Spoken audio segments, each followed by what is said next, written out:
Le cri déchira la nuit comme une lame aiguisée, perçant et désespéré, poussé par un garçon qui courait à travers les rues détrempées de Paris. Ses baskets de marque éclaboussaient l'eau sale à chaque foulée, tandis que ses petites mains tremblantes étaient tachées de rouge. Ce n'était pas son sang, mais celui de l'homme qu'il aimait le plus au monde. À seulement 7 ans, Léo Dubois ne savait plus où aller. Ce n'était pas son quartier sécurisé de Neuilly-sur-Seine, avec ses gardiens d'immeubles et ses caméras à chaque coin de rue. C'était un endroit où les lumières des lampadaires clignotaient faiblement sur des ruelles étroites, où son père, Antoine Dubois, le jeune PDG qui avait bâti un empire technologique avant ses 35 ans, gisait maintenant inerte contre un mur de briques 3 pâtés de maison plus loin. Une blessure profonde marquait son flanc gauche, résultat d'un couteau entré rapidement et sorti lentement, laissant une traînée écarlate qui semblait sans fin. Le chauffeur avait tenté de prendre un raccourci par la Seine-Saint-Denis, pensant gagner 15 minutes, mais il avait plutôt trouvé 3 hommes en costume sombre qui ne voulaient ni du portefeuille de luxe, ni de la montre suisse. Ils voulaient quelque chose de bien plus précieux, le silence éternel. Vous êtes sur le point d'écouter une histoire magnifique et émouvante. Abonnez-vous à la chaîne, s'il vous plaît, et commentez pour nous dire d'où vous venez. Au secours, s'il vous plaît, mon père est en train de mourir. Les mots s'étranglaient dans la gorge de Léo, alors qu'il croisait des gens qui détournaient le regard, qui rentrèrent leurs enfants à l'intérieur, qui feignaient de ne pas entendre. Dans ce coin oublié de la ville, chacun veillait à sa propre survie, et un garçon en larmes n'était qu'un son de plus dans la symphonie urbaine du désespoir. Mais c'est alors que Léo la vit. Une petite silhouette recroquevillée près d'une poubelle rouillée, couverte par ce qui avait été un jour une couverture rose, mais qui n'était plus qu'un amas de tissu sale et déchiré. Quand elle leva la tête, il remarqua des cheveux blonds emmêlés tombant sur un visage trop maigre pour un enfant et des yeux bleus qui semblaient avoir vu des choses qu'aucun enfant ne devrait jamais voir. Il y avait en eux une profondeur effrayante, comme si cette minuscule fille avait déjà vécu plusieurs vies en ces quelques années. « S'il te plaît ».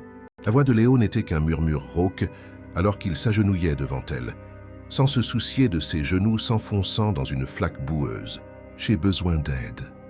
Il y a un homme là-bas. Il ne bouge plus. Et il y a tellement de sang, je ne sais pas quoi faire. » La plupart des enfants auraient crié, fui, ou se seraient figés de peur. Mais cette fille se contenta de regarder les mains tremblantes et ensanglantées de Léo, puis ses yeux remplis de pure panique. Quelque chose en elle changea, comme si un interrupteur avait été actionné. Elle se leva avec un calme qui défiait son âge et sa situation. « Emmène-moi à lui. » Ce furent les seuls mots qui sortirent de sa bouche, d'une voix rauque de quelqu'un qui ne parlait pas beaucoup, qui avait appris que le silence était parfois la meilleure forme de survie.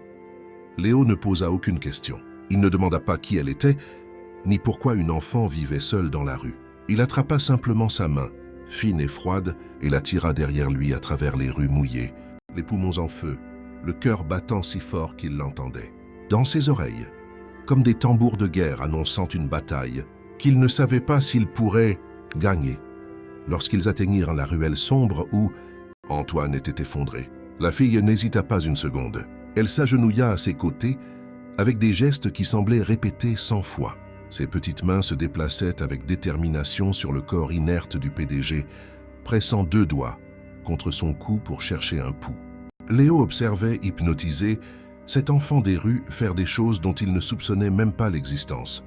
Vérifier sa respiration, examiner la blessure avec un regard clinique qui ne correspondait pas à sa taille. « Enlève ta veste ». L'ordre était ferme.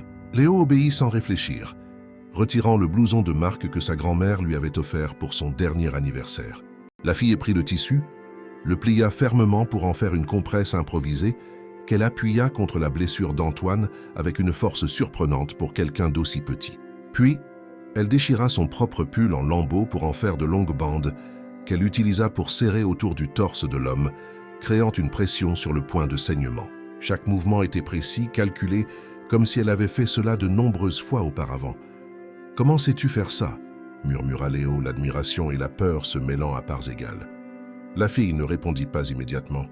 Elle était occupée à vérifier les voies respiratoires d'Antoine, inclinant légèrement sa tête en arrière, plaçant la couverture sale sur ses jambes pour maintenir sa chaleur corporelle. Ce n'est qu'après avoir terminé toutes ces étapes qu'elle leva enfin vers Léo ses yeux trop vieux et dit d'une voix à peine audible « Mon père me l'a appris avant de... Elle s'arrêta au milieu de la phrase, comme si les mots suivants étaient du verre dans sa gorge. Comme si terminer cette pensée revenait à ouvrir une blessure qui saignait encore à l'intérieur.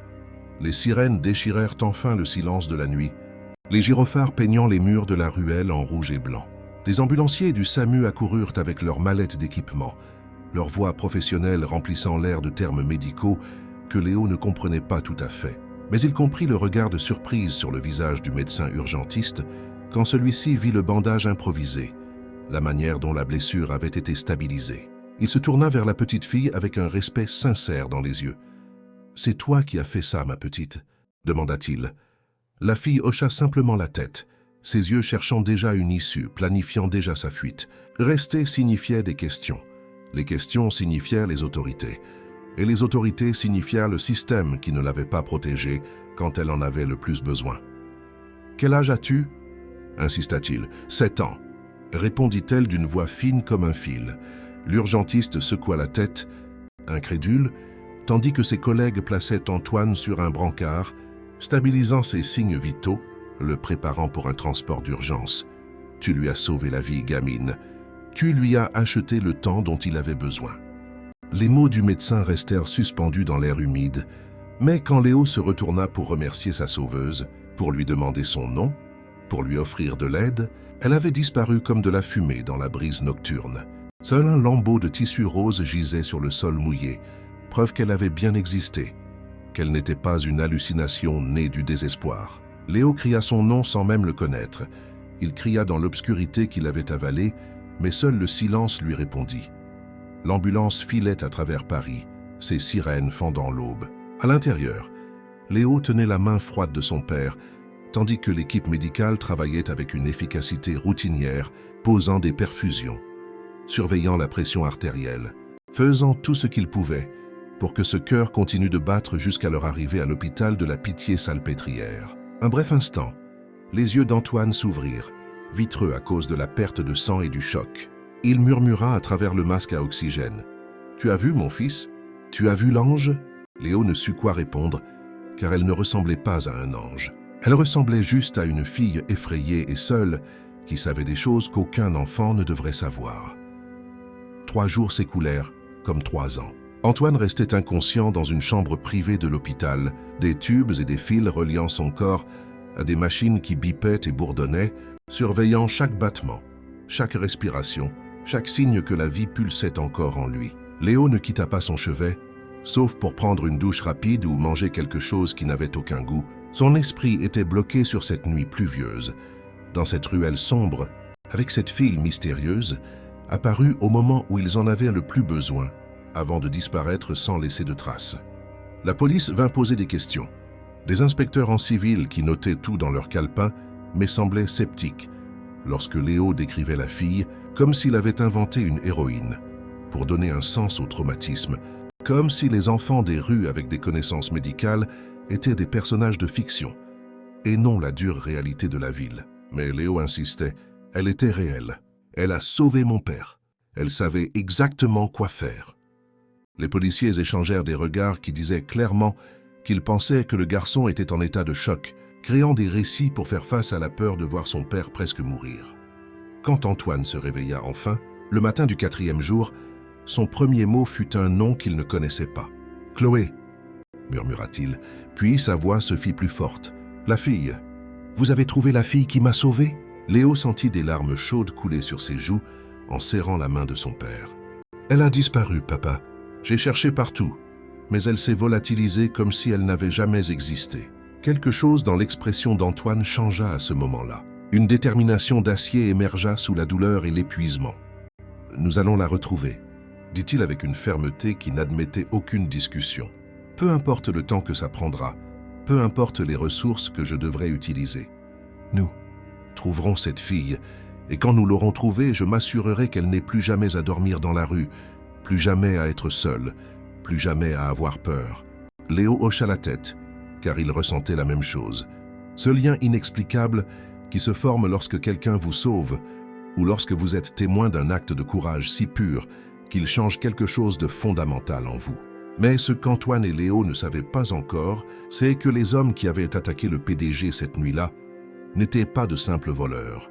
C'étaient des exécuteurs professionnels, agissant sur les ordres de quelqu'un de très puissant.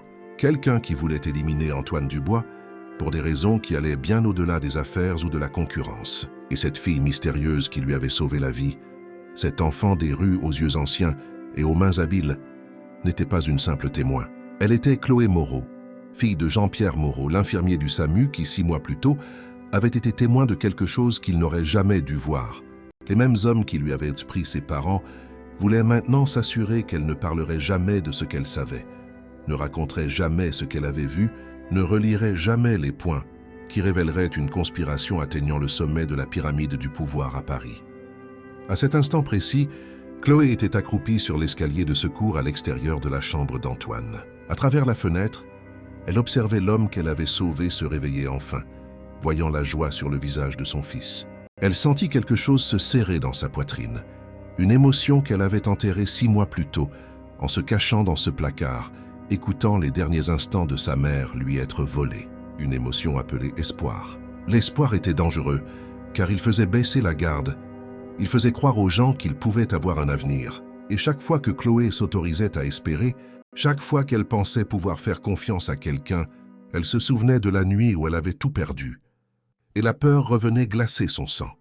Alors, elle descendit l'escalier de secours avec les mouvements silencieux qu'elle avait perfectionnés pendant des mois, à vivre dans l'ombre, se fondant dans le paysage urbain, devenant invisible. Car elle ne pouvait pas laisser cet homme et son fils la trouver. Pas encore, pas tant qu'elle ne serait pas certaine qu'il n'était pas lié aux gens qui avaient détruit sa vie. 6 mois plus tôt, Chloé Moreau était une personne complètement différente. Une fillette qui vivait dans un appartement simple, mais rempli d'amour à Montreuil avec son père, Jean-Pierre, et sa mère, Sophie. Chaque soir après le dîner, son père, infirmier au SAMU, lui apprenait des choses qu'il disait que tout être humain devrait savoir. Comment vérifier les signes vitaux, comment arrêter une hémorragie, comment reconnaître quand quelqu'un a besoin d'une aide urgente. Avec sa curiosité d'enfant, elle demandait « Papa, pourquoi j'ai besoin de savoir tout ça ?» Et il répondait toujours avec un sourire doux « Parce que la connaissance, c'est le pouvoir, ma princesse. Parce que si tu sais comment aider les gens, tu ne te sentiras jamais impuissante face au monde. » Mais il avait tort sur ce dernier point. 3 semaines après son 7e anniversaire, Chloé se sentit plus impuissante qu'elle n'aurait jamais pu l'imaginer. Son père, lors d'un appel d'urgence, avait été témoin de quelque chose qu'il n'aurait jamais dû voir. Une rencontre entre des hommes en costume de luxe et des trafiquants de drogue dans une rue déserte. Une négociation qui avait mal tourné, des coups de feu, un jeune homme gisant en sang sur l'asphalte. Jean-Pierre, étant l'homme d'honneur qu'il était, avait sauvé cette vie. Mais il avait aussi vu les visages, reconnu les plaques d'immatriculation de voitures officielles. Il avait compris que c'était plus grand qu'un simple crime. C'était la corruption tissée dans les mailles du pouvoir. Il avait dit à sa femme qu'il allait témoigner, qu'il devait faire ce qui était juste. Sophie lui avait pris les mains et avait pleuré, mais elle était d'accord. Elle connaissait l'homme qu'elle avait épousé. Un homme incapable de se taire face à l'injustice, même quand le silence signifiait la sécurité. 3 jours avant que Jean-Pierre ne rencontre le juge d'instruction, des hommes firent irruption dans leur appartement en pleine nuit. Chloé jouait à cache-cache avec sa mère. Elle était si bien cachée dans le placard de la chambre que sa mère ne put la trouver avant que la porte d'entrée ne soit défoncée et que des voix masculines ne remplissent l'espace de commandement froid et indifférent. Chloé resta figée dans ce placard sombre, respirant l'odeur du bois et de la naphtaline. Elle entendit les cris de sa mère, les paroles dures de son père essayant de protéger sa famille, puis les sons qui suivirent, que son esprit de 7 ans ne pouvait pas entièrement traiter, faute de référence pour une telle violence. Et puis le silence. Un silence lourd comme du plomb. Le genre de silence qui dit que quelque chose de fondamental a changé dans l'univers, que plus rien ne sera jamais comme avant. Elle resta dans ce placard pendant 8 heures entières, osant à peine respirer. Elle entendit les hommes fouiller chaque recoin de l'appartement, leurs bottes lourdes passant si près du placard qu'elle pouvait sentir les vibrations dans le sol. L'un d'eux dit « Le type avait une fille. Le patron veut régler tous les détails. » Un autre répondit « On n'a rien trouvé. Elle doit être chez un ami. On reviendra demain. » Quand elle entendit enfin la porte se fermer et les pas s'éloigner, Chloé attendit encore 1 heure avant d'oser sortir. En ouvrant la porte du placard et en entrant dans le salon, elle trouva des policiers partout, Du ruban jaune délimitait les pièces. Les flashs des appareils photo crépitaient. Et il y avait 2 formes recouvertes de drap blanc. Elle savait que c'était de ses parents, même si personne ne le disait, même si tout le monde essayait de l'éloigner de cette vision, même si une assistante sociale à la voix douce tentait de l'emmener dans un foyer temporaire en lui promettant que tout irait bien. Mais Chloé savait que plus rien n'irait jamais bien. Elle avait entendu les hommes parler de régler les détails. Elle avait compris que s'il découvrait qu'elle était en vie, il viendrait de finir le travail. Alors, quand l'assistante sociale fut distraite un instant par une conversation avec un policier, Chloé fit ce que son père lui avait enseigné lors de tant de leçons pratiques sur la survie urbaine. Elle se fit petite, se rendit invisible. Elle se glissa à travers la cohue et disparut dans les rues de Paris, où commença une vie qu'aucun enfant ne devrait avoir à vivre. Les premiers jours furent les pires. Dormir dans des cartons derrière des magasins fermés, manger des restes trouvés dans les poubelles, tremblant de froid et de peur. Mais Chloé avait quelque chose que beaucoup d'enfants des rues n'avaient pas. La formation que son père lui avait donnée, sans savoir qu'il la préparait à survivre à l'inimaginable. Elle savait comment trouver de l'eau potable, comment reconnaître la nourriture avariée, comment soigner de petites blessures. Et plus important encore, elle savait comment observer, comment identifier le danger avant qu'il ne s'approche trop. C'est ainsi qu'elle survécut pendant 6 longs mois, apprenant les rythmes de la rue, les endroits sûrs et les endroits dangereux, les gens qui pouvaient aider et ceux qui feraient du mal. Elle développa un instinct quasi surnaturel pour détecter la présence des hommes en costume qui patrouillaient dans le quartier à sa recherche, car ils n'avaient jamais complètement abandonné, jamais cessé de chercher la fille qui pourrait un jour relier les points et exposer tout ce qu'ils avaient fait. Pendant ces mois, Chloé fit aussi quelque chose qu'aucun adulte n'attendrait d'une enfant de son âge. Elle commença à rassembler des preuves. Utilisant des appareils photo jetables volés, elle photographiait les hommes qui avaient tué ses parents lorsqu'elle les voyait dans la rue. Elle mémorisait les plaques d'immatriculation, les visages, les habitudes. Elle s'introduisait dans des endroits auxquels un enfant ne devrait pas avoir accès, utilisant sa petite taille comme un avantage, se faufilant par les fenêtres, apprenant à crocheter des serrures grâce à un sans-abri vétéran qui eut pitié d'elle et lui enseigna quelques trucs de survie. Elle constituait un dossier, pièce par pièce, photo par photo. Son père était mort en essayant de faire ce qui était juste et elle n'allait pas laisser ce sacrifice être vain. Elle portait en permanence une simple clé USB sur une chaîne autour du cou où elle gardait des copies numériques de tout ce qu'elle trouvait, toutes les preuves qui, un jour peut-être, pourraient apporter la justice à sa famille. C'est cette mission obsessionnelle qui l'avait menée dans cette ruelle par cette nuit pluvieuse. Elle suivait l'un des hommes qu'elle avait reconnu comme faisant partie du groupe qui avait envahi son appartement. Quand elle vit l'attaque contre Antoine Dubois, quand elle réalisa que c'étaient les mêmes exécuteurs, les mêmes méthodes, la même froideur calculée, quelque chose en elle bascula. Elle comprit qu'elle ne pouvait pas rester simple observatrice, qu'elle ne pouvait pas laisser une autre famille être détruite comme la sienne. C'est pourquoi elle avait répondu aux cris désespérés de Léo. C'est pourquoi elle avait utilisé tout ce que son père lui avait enseigné pour sauver la vie d'un étranger. Car au fond, elle était toujours cette petite fille qui croyait que faire ce qui est juste comptait, même quand le monde entier semblait dire le contraire. Et maintenant, accroupie sur cet escalier de secours, regardant Antoine se réveiller à l'hôpital, Chloé prit une décision qui allait tout changer. Elle allait leur faire confiance. Elle allait risquer de s'approcher. Car peut-être, juste peut-être, n'était-elle pas obligée de faire cela seule. Peut-être existait-il encore des gens assez bons pour l'aider à finir ce que son père avait commencé. Mais avant de pouvoir agir, elle devait être absolument certaine qu'Antoine Dubois n'était pas lié aux hommes qui avaient détruit sa vie. Elle devait enquêter, observer, collecter des informations.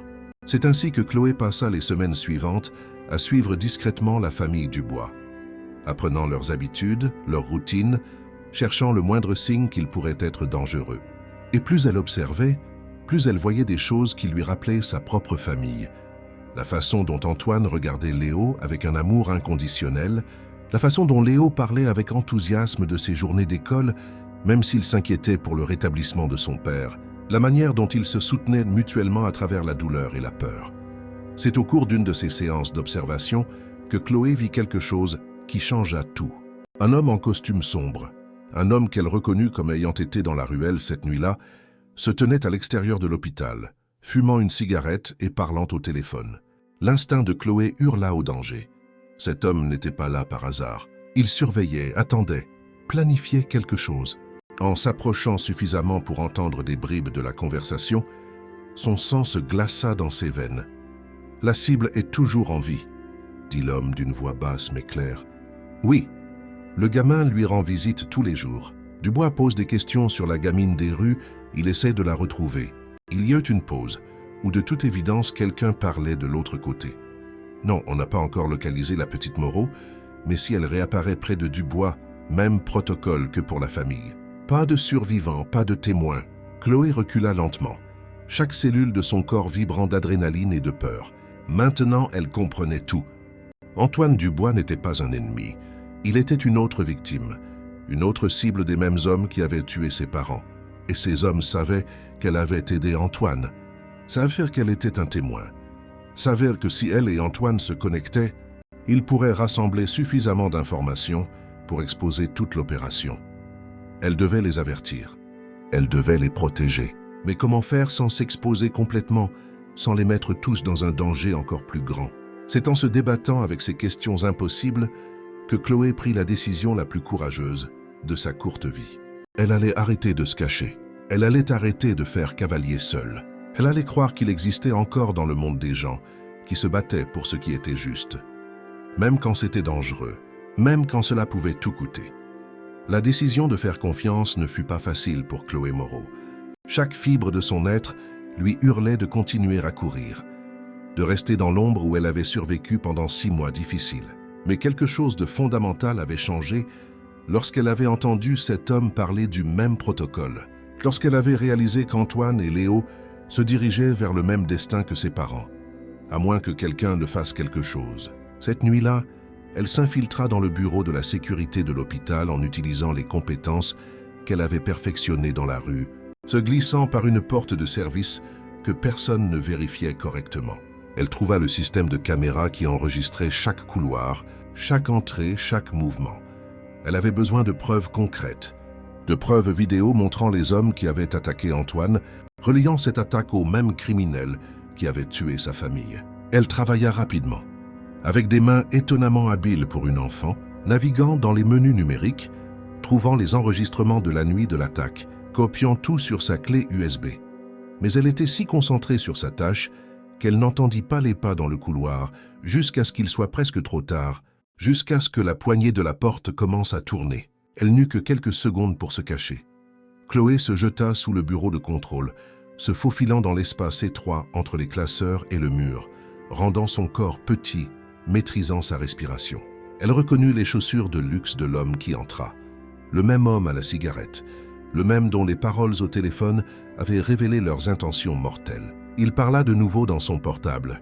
Quelqu'un est venu ici. Quelqu'un a accédé aux enregistrements de la nuit de l'attaque de Dubois.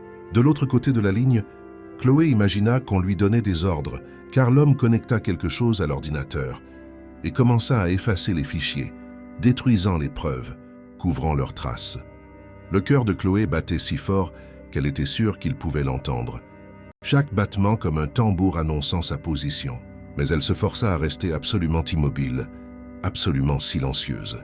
Elle entendit l'homme dire « C'est fait ». Plus aucune trace de ce qui s'est passé cette nuit-là. Maintenant, concernant la fille, si elle collecte des preuves, ça veut dire qu'elle reste dans le coin, probablement à observer Dubois. On va mettre en place une surveillance, et quand elle apparaîtra, protocole standard. Après son départ, Chloé attendit 5 longues minutes qui lui parurent 5 heures avant d'oser bouger.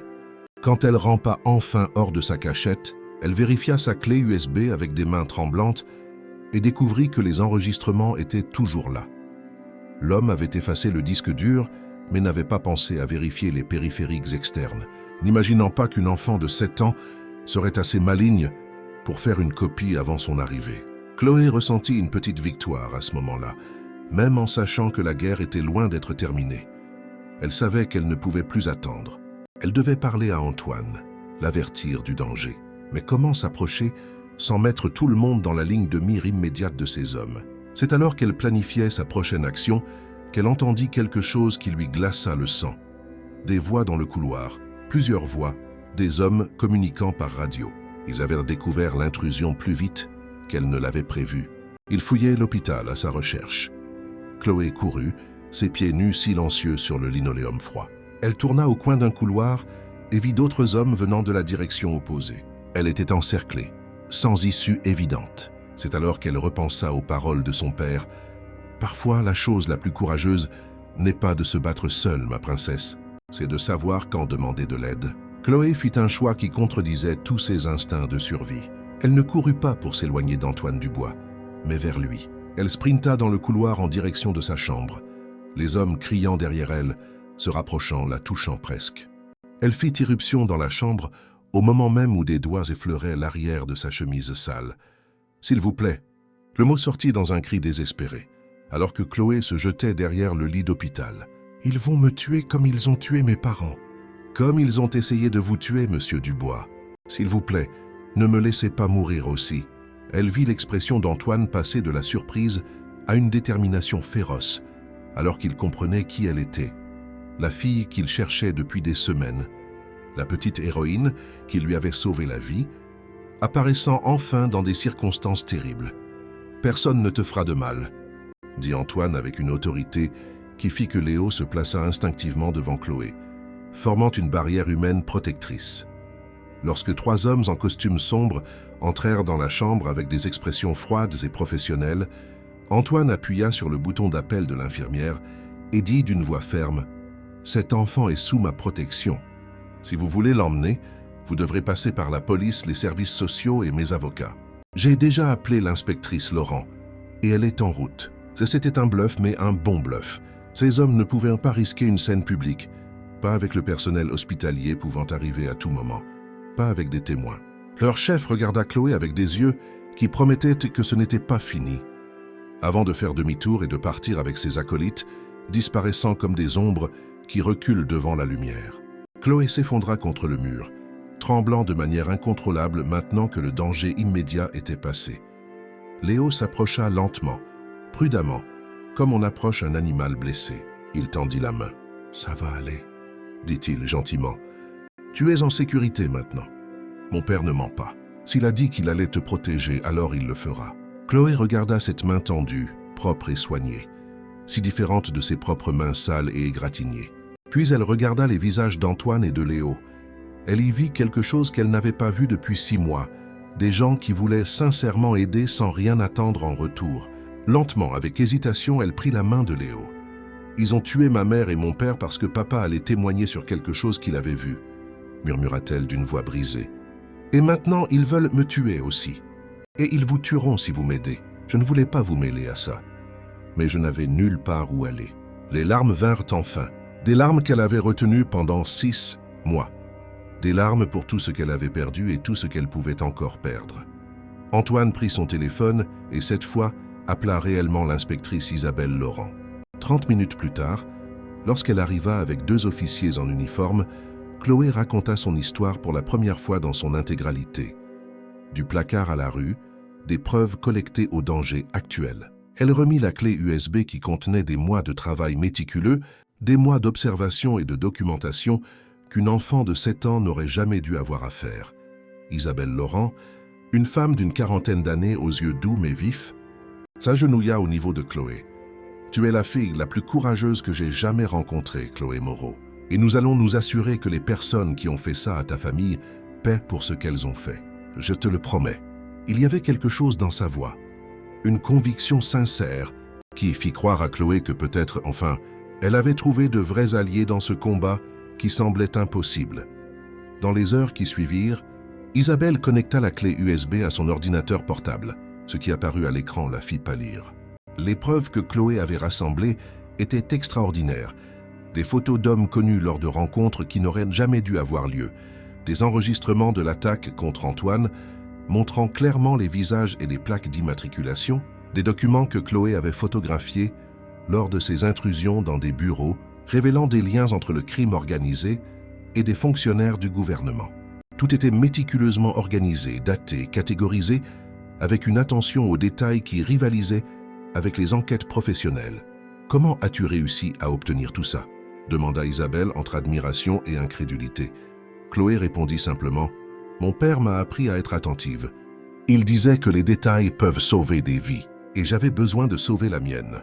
J'avais besoin de m'assurer que son sacrifice ait un sens. » Isabelle comprit alors qu'elle n'avait pas affaire à une enfant traumatisée ordinaire.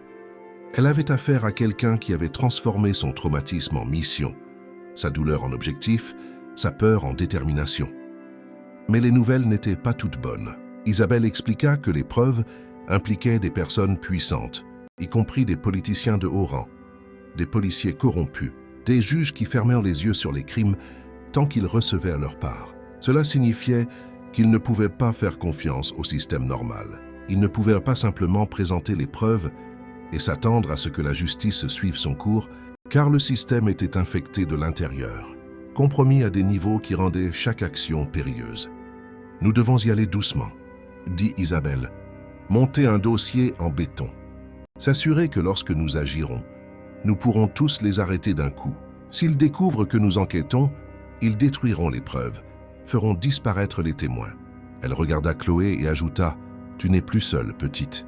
Maintenant, tu as des gens qui se battent à tes côtés, et nous allons finir ce combat. Nous allons rendre ton père fier. » Antoine, qui était resté silencieux, observant le tout, prit enfin la parole. « Elle va rester avec nous. Je vais entamer la procédure légale pour devenir son tuteur temporaire. Elle a besoin d'un endroit sûr et d'une famille. Et Léo n'aura pas à traverser ça seul depuis qu'il a perdu sa mère. Peut-être que nous avons tous besoin les uns des autres. » Chloé le regarda avec de grands yeux. L'offre était si inattendue, si généreuse, si effrayante dans sa possibilité d'espoir. « Je ne veux pas être un fardeau, » murmura-t-elle. Antoine eut un rire doux et triste. « Tu m'as sauvé la vie, gamine. Comment pourrais-tu être un fardeau? En plus, toi et Léo semblaient déjà avoir un lien. Il a autant besoin d'une sœur que tu as besoin d'une famille. Alors, qu'est-ce que tu en dis? Tu veux essayer de faire partie de notre famille? » Chloé ne put parler, la gorge nouée par l'émotion. Mais elle hocha la tête. Un petit mouvement définitif qui allait changer le cours de toute leur vie pour toujours. Léo la serra dans ses bras. Une étreinte qu'elle rendit d'abord avec hésitation, puis avec une force croissante. Elle était si fatiguée d'être forte toute seule, si fatiguée d'avoir peur, si fatiguée de n'avoir personne. Mais le danger n'était pas passé. En fait, il ne faisait que commencer. Car cette même nuit, alors que Chloé dormait pour la première fois dans un vrai lit, dans la chambre d'amis de la somptueuse maison des Dubois, à Saint-Germain-en-Laye, entourée d'agents de sécurité privés qu'Antoine avait engagés, les hommes qui la voulaient morte se réunissaient dans un bureau sombre du centre de Paris. Ils planifiaient leur prochain coup, discutant de la manière d'éliminer le problème avant que les preuves ne puissent être utilisées contre eux. Et ils arrivèrent à une conclusion simple et brutale. S'ils ne pouvaient pas attraper Chloé facilement, il ferait quelque chose qui la forcerait à s'exposer. Il menacerait la seule chose qu'il lui restait à perdre, sa nouvelle famille. Avec cette décision prise, ils commencèrent à préparer une attaque qui mettrait à l'épreuve non seulement le courage de Chloé, mais aussi la force des liens qu'elle venait à peine de commencer à tisser avec Antoine et Léo. L'aube se leva doucement sur Saint-Germain-en-Laye, mais elle apporta avec elle une tension que Chloé pouvait sentir jusqu'au plus profond de ses os. Elle se réveilla dans la chambre d'amis qu'Antoine avait transformée en un espace accueillant, aux murs couleur pêche, et avec un lit au drap qui sentait la lavande, si différent des cartons et des ruelles froides où elle avait dormi pendant des mois. Un instant, elle resta là, absorbant la sensation d'être en sécurité, avant que la réalité du danger ne revienne peser sur ses épaules comme une chape de plomb. Les 2 semaines suivantes, Chloé commença à réapprendre ce que signifiait avoir une famille. Léo lui apprit à jouer aux jeux vidéo et elle découvrit qu'elle était étonnamment douée pour la stratégie. Antoine l'emmena acheter de nouveaux vêtements et elle choisit des tenues pratiques dans lesquelles elle pourrait courir si nécessaire. Les vieilles habitudes avec la vie dure. Ils l'inscrivirent en thérapie avec le docteur Hélène Ramos, une psychologue spécialisée dans les traumatismes infantiles qui ne la pressait pas de parler, mais créait des espaces sûrs où les mots pouvaient sortir à leur propre rythme. Pendant que Chloé tentait de construire une apparence de normalité, l'inspectrice Isabelle Laurent et son équipe d'enquêteurs fédéraux travaillaient sans relâche en coulisses. Utilisant les preuves de Chloé, ils cartographiaient l'ensemble du réseau de corruption, identifiant chaque acteur, chaque connexion. chaque point faible qu'ils pouvaient exploiter. Ils découvrirent que tout menait à un seul homme, Alain Lambert, un député-maire parisien charismatique qui, sous couvert de promesses de lutte contre la criminalité, était en réalité le chef d'orchestre de la symphonie de corruption qui infectait la ville. C'était Jean-Pierre, le père de Chloé, qui avait été témoin de la présence de Lambert sur une scène de crime 6 mois plus tôt. Lorsque Jean-Pierre avait refusé les menaces et les pots de vin et maintenu son intention de témoigner, Lambert avait ordonné son élimination. Un infirmier honnête ne pouvait pas être autorisé à détruire des décennies de construction de pouvoir. L'attaque contre Antoine Dubois suivait la même logique. Le logiciel de cryptage que son entreprise développait pour les contrats gouvernementaux aurait exposé les communications secrètes de Lambert avec le crime organisé. Le PDG devait donc être réduit au silence.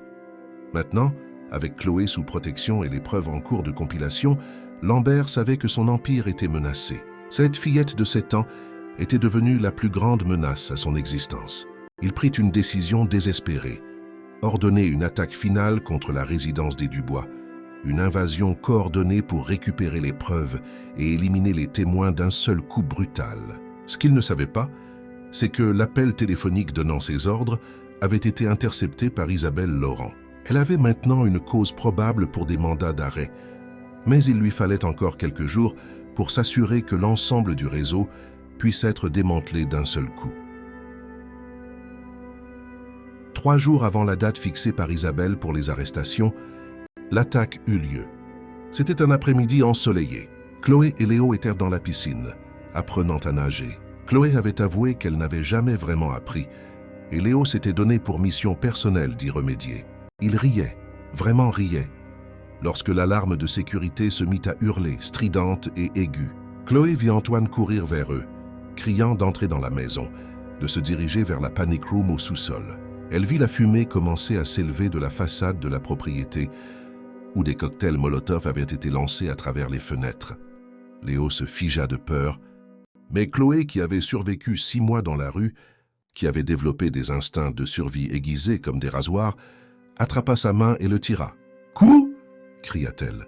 « Ne regarde pas en arrière, cours !» Ils traversèrent le jardin en direction de la porte arrière, tandis que des hommes armés envahissèrent la propriété par l'avant. Que le feu se propageait trop vite, consumant les rideaux et les meubles, remplissant l'air d'une fumée noire et toxique. Antoine les rejoignit, les poussa à l'intérieur, verrouillant les portes derrière eux. Ils coururent vers le sous-sol, où la panic room offrait des murs renforcés et une ligne téléphonique indépendante qu'Antoine utilisa pour appeler les secours, Isabelle Laurent, tous ceux qui pouvaient aider. Chloé entendit sa voix ferme donner l'adresse et les détails, tandis que Léo, tremblant, s'agrippait à elle. Elle le serra en retour, pensant à quel point les rôles s'étaient inversés. Elle, qui avait été sauvée, offrait maintenant du réconfort.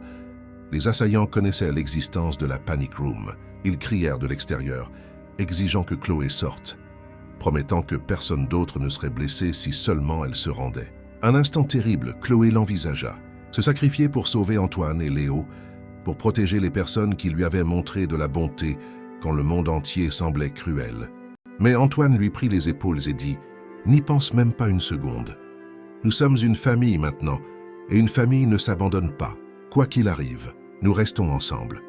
Nous nous battons ensemble, nous survivons ensemble. » Des sirènes déchirèrent enfin l'air, de nombreuses sirènes, police, pompiers, agents fédéraux. Isabelle Laurent avait anticipé qu'une telle chose pourrait arriver et avait gardé des équipes en alerte. Les assaillants prirent la fuite en réalisant qu'ils étaient en infériorité numérique, laissant derrière eux la destruction mais pas la victoire. Une maison en flammes, mais une famille intacte. Quand il fut enfin sûr de sortir, quand Chloé vit ce qu'il restait de la première vraie maison qu'elle avait eue en 6 mois, elle ne pleura pas. Au lieu de cela, elle regarda Antoine et Léo couverts de suie mais vivants, et elle dit « On a gagné. Ils ont essayé de nous briser, mais on a gagné. » Isabelle Laurent arriva avec de mauvaises nouvelles, tempérées par de bonnes. La maison était détruite, mais ils avaient capturé 2 des assaillants. Sous interrogatoire, les hommes commencèrent à parler, donnant des noms, des détails, des connexions. Avec ces aveux ajoutés aux preuves de Chloé, le dossier était enfin complet. Assez solide pour résister à toute contestation juridique, assez complet pour démanteler tout le réseau d'un seul coup. « On les arrête tous demain, » dit Isabelle. « Mais vous devez aller dans une maison sécurisée fédérale, un endroit que personne ne connaît, où vous pourrez rester jusqu'à la fin des procès. Cela prendra des mois, peut-être des années, et vous devez être protégé. Antoine acquiesça, acceptant la nécessité même s'il détestait l'idée de vivre caché. Chloé se demanda si sa vie serait un jour normal, si elle pourrait un jour être simplement une enfant, sans avoir à regarder par-dessus son épaule. L'arrestation d'Alain Lambert eut lieu à l'aube. Des dizaines d'agents fédéraux se coordonnèrent simultanément sur 20 sites différents, cueillant des politiciens corrompus chez eux, des policiers dans leur commissariat, des criminels dans leurs planques. C'était comme regarder une toile d'araignée se défaire fil par fil. Quand les informations montrèrent Lambert emmené menotté, quand le présentateur expliqua les accusations de corruption et de complot pour meurtre, Chloé sentit quelque chose changer en elle. Ce n'était pas exactement du soulagement, car la douleur d'avoir perdu ses parents ne disparaîtrait jamais complètement. Mais c'était la justice, c'était la validation, c'était la preuve que son père n'était pas mort en vain. Le procès commença 4 mois plus tard dans une salle d'audience fédérale bondée de journalistes et de curieux. Chloé dut témoigner, s'asseoir sur cette chaise de témoin qui semblait l'avaler tant elle était grande, et répondre à des questions sur la nuit la plus terrible de sa vie, sur les mois qu'elle avait passés seule, sur les preuves qu'elle avait collectées, avec une détermination qui défiait son âge. Lorsque l'avocat de la défense tenta de la discréditer, de la dépeindre comme une enfant à problème qui inventait des histoires, Antoine se leva dans la salle et dit « Cette fille m'a sauvé la vie. Cette fille a survécu à l'impossible. Cette fille a plus d'intégrité et de courage que nous tous réunis. Alors, respectez-la. » Le jury ne mit que 2 heures à délibérer. Les preuves étaient accablantes, les témoignages concordants. Lorsque le verdict de culpabilité fut lu pour toutes les charges, lorsque le juge condamna Lambert à la réclusion à perpétuité, sans possibilité de libération conditionnelle, Chloé s'autorisa enfin à penser que peut-être, juste peut-être, elle pouvait arrêter de courir. Elle pouvait commencer à construire un avenir, au lieu de simplement survivre au présent. 3 mois plus tard, un samedi matin ensoleillé, Chloé se trouvait au tribunal des affaires familiales pour une audience bien différente. Elle portait une robe bleue que Léo l'avait aidée à choisir, ses cheveux blonds enfin propres et coiffés. Lorsque la juge lui demanda si elle comprenait ce que signifiait l'adoption, si c'était vraiment ce qu'elle voulait, Chloé regarda Antoine qui avait tenu chacune de ses promesses et Léo qui était devenu le frère qu'elle n'avait jamais eu, et elle dit d'une voix claire et assurée « Oui, madame la juge, je veux faire partie de cette famille pour toujours. C'est un honneur pour moi d'accorder cette adoption. » dit la juge, les larmes aux yeux, car elle connaissait toute l'histoire, le traumatisme, le courage et la résilience. « Chloé Moreau-Dubois, bienvenue officiellement dans votre famille. » Il y eut des applaudissements dans la salle. Chloé courut dans les bras d'Antoine et de Léo, et pour la première fois depuis près d'1 an, elle se sentit entière. Non pas parce qu'elle avait oublié ses parents biologiques, mais parce qu'elle avait appris que l'amour n'est pas une ressource limitée. On peut aimer les gens que l'on a perdus et aimer les gens que l'on a trouvés. On peut honorer le passé tout en construisant l'avenir. La célébration fut petite et intime dans la nouvelle maison qu'Antoine avait achetée dans le Marais, loin des souvenirs traumatisants, mais toujours à Paris, car c'était la ville de Chloé, sa ville où elle avait tout perdu et tout retrouvé. Isabelle Laurent vint avec un cadeau spécial, un album de photos de Jean-Pierre et Sophie Moreau qu'elle avait récupéré des affaires de la famille dans un dépôt de la police. Chloé serra cet album contre sa poitrine et murmura « Merci, papa, de m'avoir appris à être forte. Merci, maman, de m'avoir appris à aimer. Vous serez toujours ici avec moi. » Cette nuit-là, Chloé plaça 2 photos sur sa table de chevet. Une de ses parents biologiques, souriant sur une plage, une autre d'Antoine et Léo faisant des grimaces à la piscine. Elle comprit qu'elle n'avait pas à choisir entre ses familles. Elle pouvait porter les 2 dans son cœur. Elle pouvait être la fille de Jean-Pierre et Sophie pour toujours, et aussi être la fille d'Antoine et la sœur de Léo. Car la famille, ce n'est pas seulement ceux qui vous ont mis au monde, mais aussi ceux qui choisissent de rester à vos côtés quand le monde s'écroule. Les mois se transformèrent en années. Chloé s'épanouit d'une manière que personne n'aurait pu prédire cette nuit pluvieuse dans la ruelle. Elle excellait à l'école, surtout en sciences, car elle voulait suivre les pas de son père biologique et devenir un jour infirmière au SAMU pour aider les gens comme il l'avait fait. Elle se fit des amis qui ne connaissaient pas l'enfant des rues qu'elle avait été, à moins qu'elle ne choisisse de le leur dire. Et elle choisissait parfois de le dire, car son histoire faisait partie d'elle, et ce n'était pas quelque chose dont elle avait honte. C'était la preuve que les êtres humains peuvent survivre à l'inimaginable quand ils ont un but et des gens qu'ils aiment. Léo devint non seulement un frère, mais son meilleur ami. Ils étaient inséparables, faisant leurs devoirs ensemble, jouant aux jeux vidéo, ayant de longues conversations sur leurs rêves, leurs peurs et tout le reste. Quand Léo entra dans l'adolescence et commença à avoir ses propres luttes, ce fut Chloé qui lui offrit une sagesse au-delà de son âge, qui lui rappela que la force ne signifie pas ne pas avoir peur, mais avoir peur et faire ce qui est juste quand même. Antoine bâtit un empire encore plus grand, mais ne laissa jamais le travail consumer sa famille. Il était présent pour les spectacles de l'école et les matchs de football, pour les dîners en famille et les week-ends paresseux. Il finança une organisation à but non lucratif, dédiée à l'aide aux enfants des rues à Paris, car il comprenait maintenant à quel point la ligne entre la sécurité et le danger était fragile. Comment un enfant pouvait tomber à travers les mailles du système et disparaître à moins que quelqu'un ne se soucie assez de le rattraper. Lors de la première remise de diplôme de Chloé à la fin du collège, alors qu'elle montait sur scène pour recevoir le prix de la meilleure élève, Antoine et Léo étaient au premier rang, applaudissant avec fierté. Mais Chloé regarda au-delà d'eux, vers le ciel bleu vif, et elle murmura « J'espère que vous pouvez me voir. Papa et maman, j'espère que vous savez que je vais bien, que j'ai trouvé des gens bien, que le courage que vous m'avez enseigné a sauvé non seulement ma vie, mais aussi celle des autres. » Elle imagina que le vent chaud qui effleura son visage était leur réponse, une bénédiction, une approbation, un rappel que l'amour ne finit jamais vraiment. Il se transforme simplement. Des années plus tard, à l'âge de 15 ans, alors que Chloé postulait pour des universités avec un intérêt pour la médecine d'urgence, un journaliste demanda à l'intervieweur sur son histoire, sur la façon dont une fillette de 7 ans avait fait tomber un réseau de corruption et survécu alors que tout était contre elle. Chloé accepta, mais seulement si elle pouvait partager un message spécifique. « Que voulez-vous que les gens sachent ?» demanda le journaliste, la caméra tournant. Chloé réfléchit attentivement avant de répondre. « Je veux que les gens sachent que même quand tout semble impossible, même quand vous avez tout perdu et que vous êtes seul et effrayé, vous avez du pouvoir. Le pouvoir de choisir le courage plutôt que l'abandon. Le pouvoir de demander de l'aide quand vous en avez besoin. Le pouvoir de croire que des gens bien existent et qu'ils se manifesteront si vous tenez bon un jour de plus, une heure de plus, une minute de plus. » Elle regarda droit dans la caméra et continua.